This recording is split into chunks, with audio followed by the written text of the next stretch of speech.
Hello guys, welcome to Happy Streamers channel. Hope you're doing well. In this video, I'm gonna show you how to add keyframes in the video on CapCut. So guys, at first you have to select the videos or photos that you want to edit. And after this, tap on the photos or videos clip. And guys, now you can see the keyframe. So tap on it. And the keyframes added.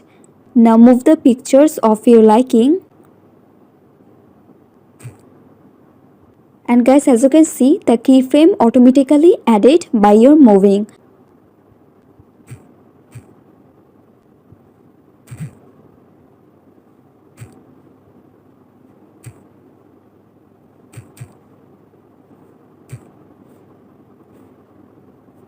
So guys, now let's play the video.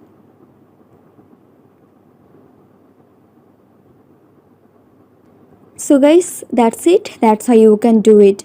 So guys, I hope this video was helpful to you. If it was, then please give a thumbs up and hit the subscribe button. And thanks for watching the video.